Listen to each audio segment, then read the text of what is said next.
Okay, it is July 19th, 2023, and we'll talk about Cesar Pelli. Let's read a little bit about him. He died on July 19th, and that's why we talk about him today. Cesar Pelli was an Argentine-American architect who designed some of the world's tallest buildings and other major urban landmarks. Well, I don't know if he designed some of the tallest, but he designed some noticeable buildings. Two of his most notable buildings are the Petronas Towers in Kuala Lumpur and the World Financial Center in New York City. The American Institute of Architects named him one of the 10 most influential living American architects in 1991 and awarded him the AIA, American Institute of Architects, gold medal in 1995. In 2008, the Council on Tall Buildings and Urban Habitat presented him with the Lean S. Beadle Lifetime Achievement Award. I do have to say from the very beginning that he is not one of my favorite architects, but two or three buildings by him perhaps could invite to some contemplation and discussion. This was the man, Cesar Pelli, an able man, and another able architect coming from Argentine.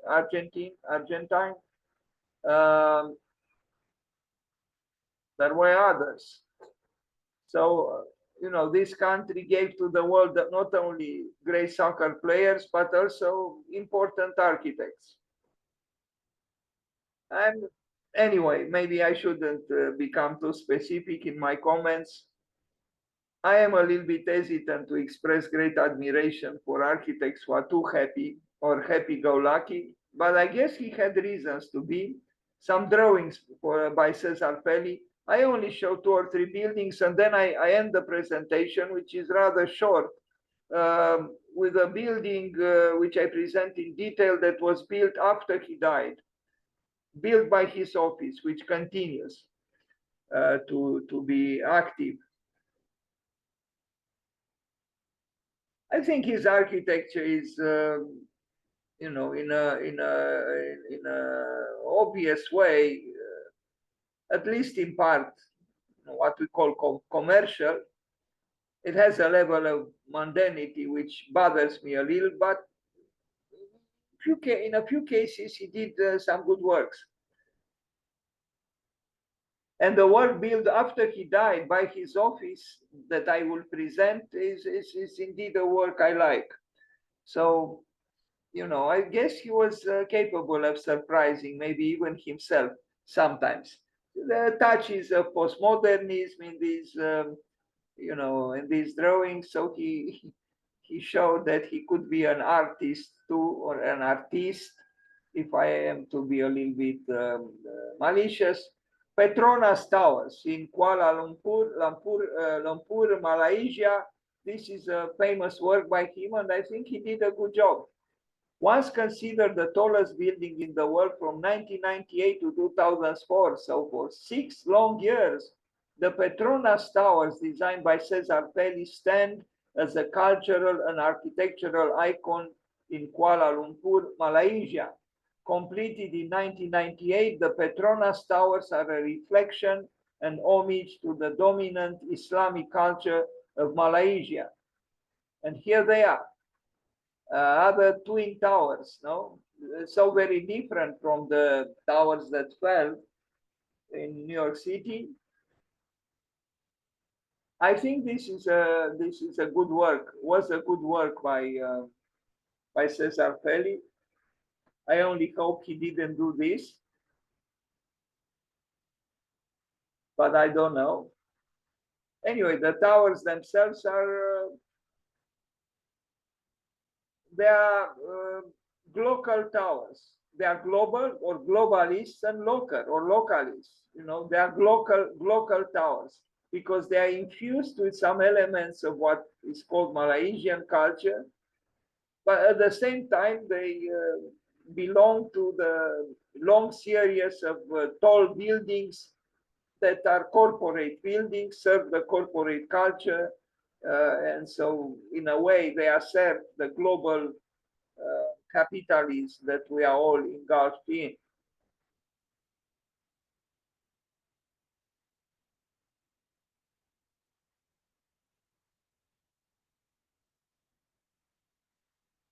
Malaysia, Cesar Pelli.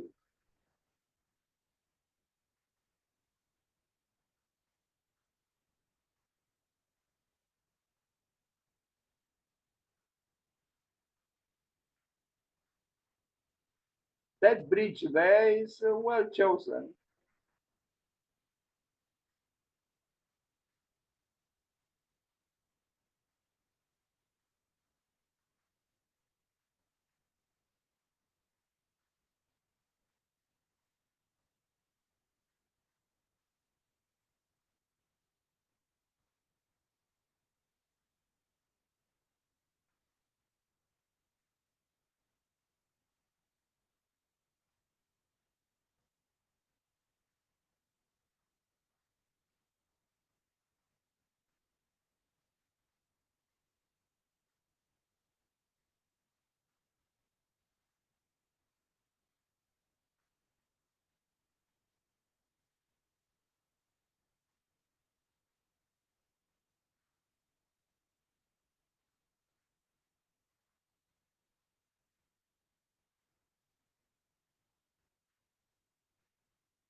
The National Museum of Art, Osaka, Japan,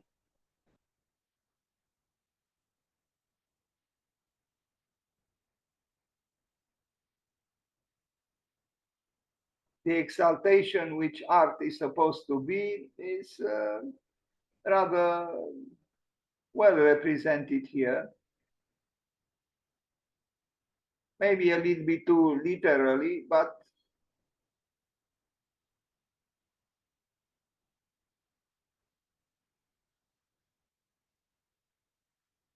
talking about the superfluousness, well, what we see above here is, these are the wings of imagination, but otherwise they cannot be explained or justifiable or justified through, measurable functions.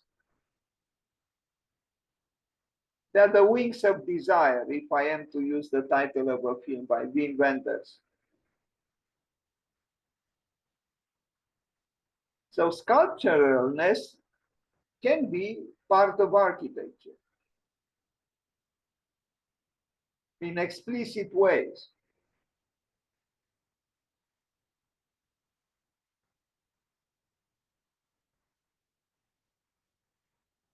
Osaka,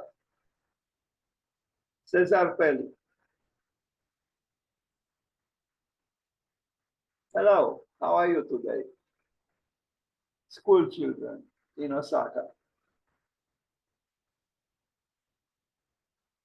turning their heads away from the building by Cesar Pelli and looking towards us.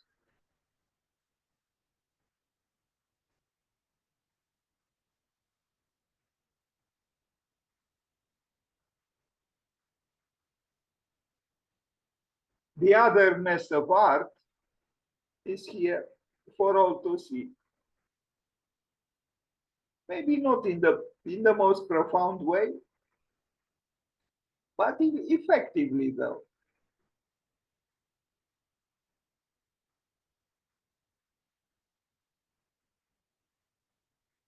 And the deviant aspects of art are addressed. If you look at these columns, which barely touch the, the slab below, and the obliqueness, which is another reference to, you know, the deviant personality of art and artists. But we need them badly, in my opinion. What would life be without them?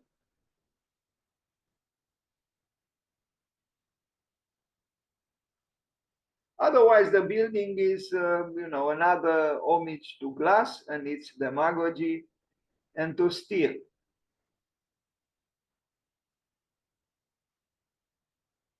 So the most interesting part is the most useless.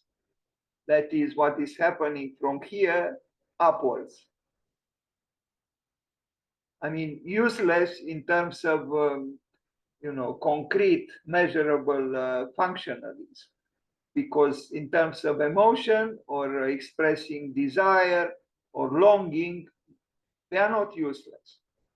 We need them.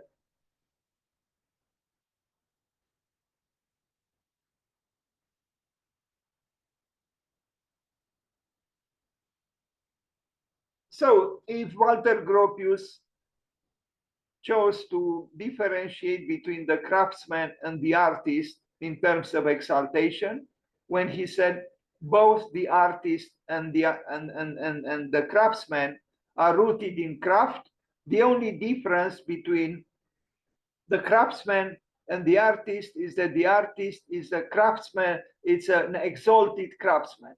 So what we see here, we see exactly this, the exaltation of the artist or the exaltation of art.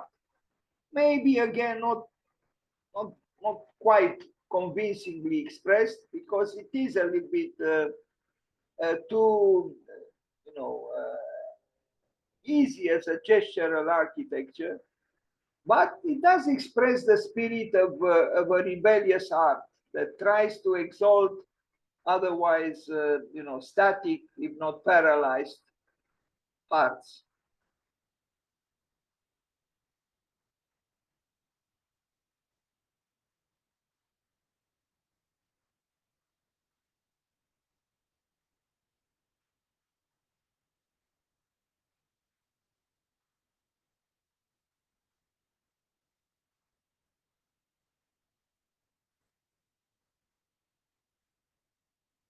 And the diagonals, of course, they help. In general, the diagonal is the trace of rebellion or otherness. And then we have the art on the walls, which does the same thing. Piazza Ge Aulenti, an important architect, and there is this Piazza. She was, I think, from Milan, or she studied in Milan. She did in Paris, Musée d'Orsay, transforming it into a museum, and she did an excellent work. And also she did one in Barcelona, another museum where she had an important role in remaking it, an existing building. I'm not sure I pronounce well her name, Guy Aulenti or Guy Aulenti. But this piazza was designed by Cesar Pelli in Milan.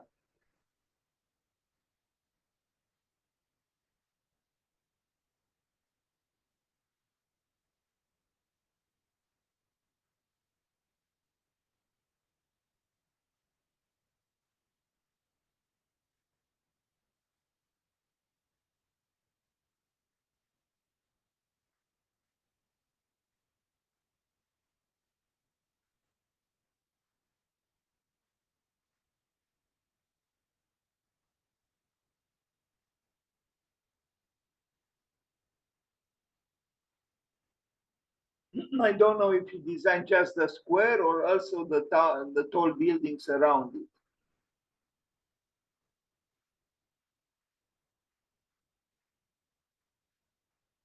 But what is happening on the ground floor is imaginative enough. There are interesting interventions here, so it's not a predictable work.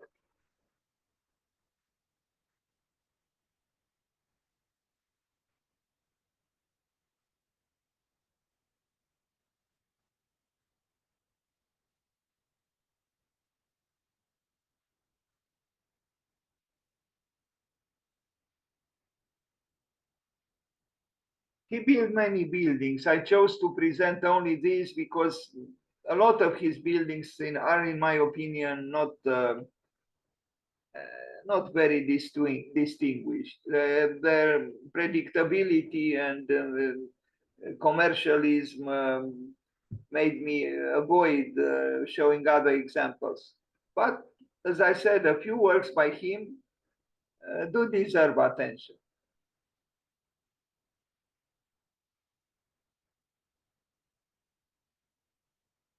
And last drawing done by him or by someone in his office. And now I'll show the last work from his office, which I think is a good work and was done after he died. Is this Chengdu Natural History Museum, Pelli, Clark, and Partners, and that office in China. As I said, without Cesar Pelli. But his office goes on. But I think this is a good work. And although the architectural language is not entirely novel, but I think it's skillfully done. And I regret now that I didn't place the portrait of the architect in charge. I think a Chinese architect who works for Cesar Pelli or Pelli, Clark, and Partners in Connecticut, New York, in Connecticut. The main offices, I imagine they also have offices in China and some other places. So this is a museum of natural history now. That's its function. Yes, natural history museum. And we'll see the reference to the landscape, some impressive mountains in the distance, and there is a dialogue, a formal dialogue between the museum and those mountains. There is geometry, but there is also, freedom, a freedom of expression. And I love the embroidered parts of the facade, which are sensitively done. And I read that actually a mathematician who received the Nobel Prize in mathematics, he contributed to the rigorousness that these embroideries display. The interior has, some drama, but this kind of drama is not new. There are other architects who employ it in similar ways.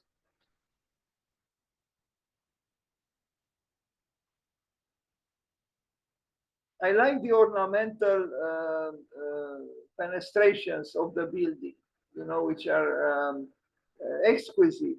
And it's there that they collaborated with the mathematician of high caliber. China, Cesar Pelli. Well, after he died, his office continues. His son is one of the partners there.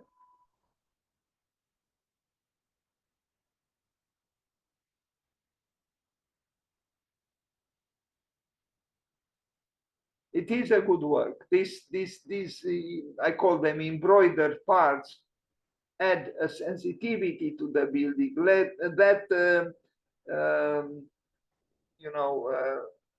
Esprit de finesse, to use the words of Boileau, who said that a good work has the spirit of geometry, l'esprit de géométrie, and l'esprit de finesse, the spirit of fineness. And that's exactly what we have here.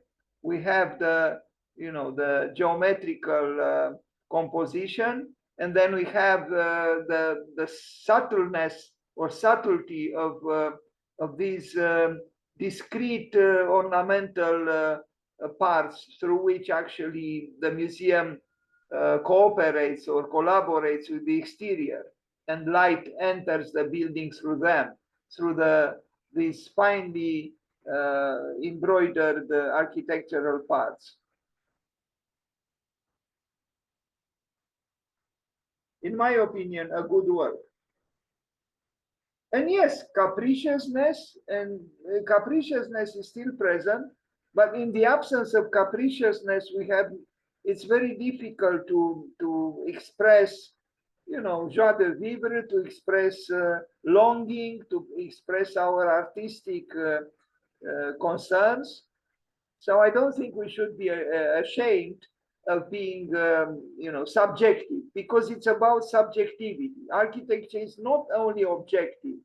Not everything has to be legitimized or,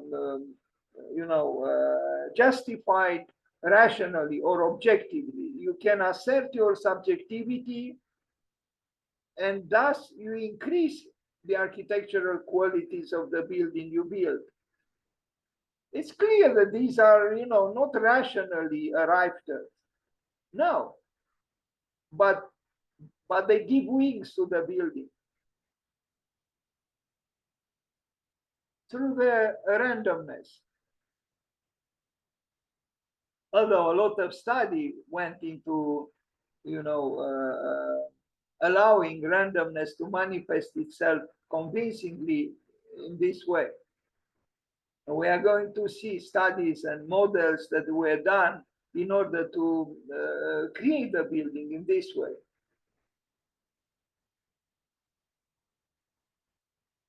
Maybe Faulkner was right. Always dream, and those embroidered parts of the building seem to suggest to us the same thing. Always dream. They're the wings of desire again, present in this way, architecturally speaking. And the landscaping is, enticing as well.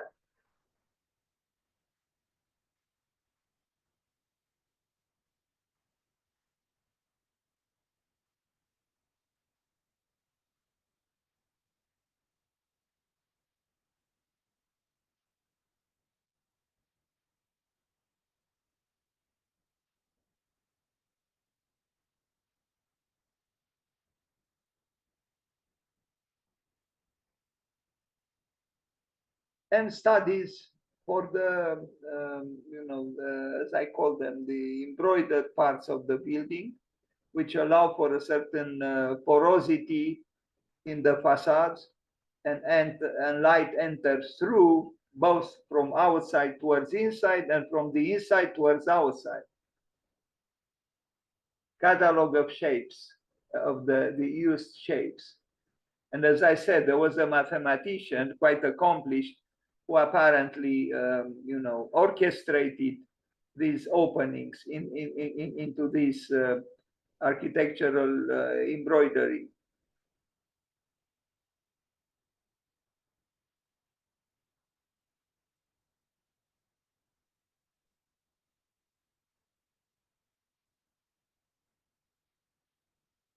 L'esprit de finesse.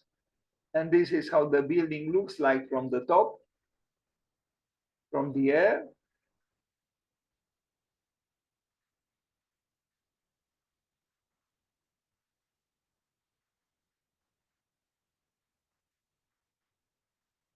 And the elevations.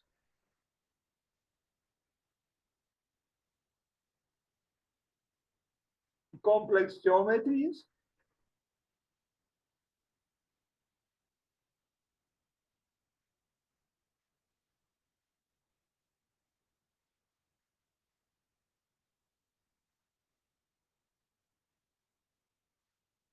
It's very well balanced. It is a work which takes some risks, but not excessively. So it is a balanced work between order and necessity.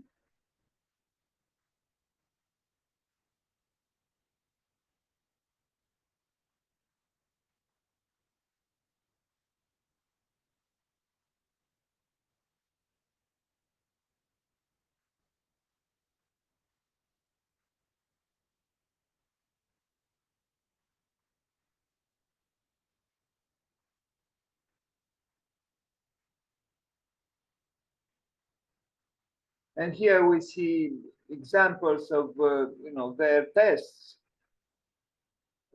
prior to, finalizing the building.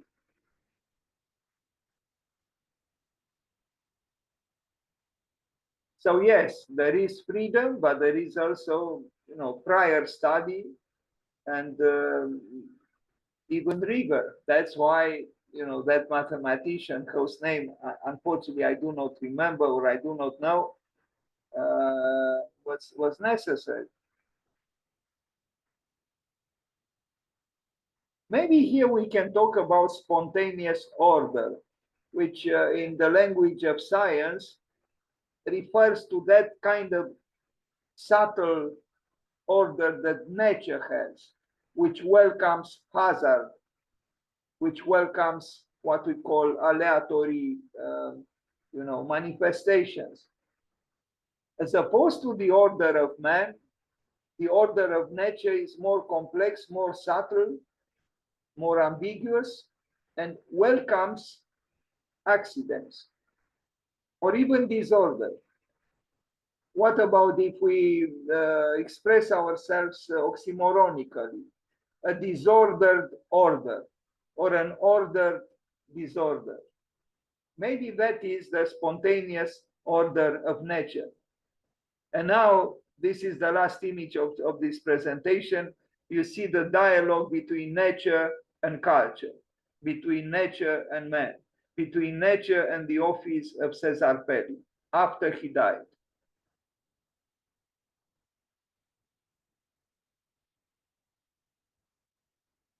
Thank you.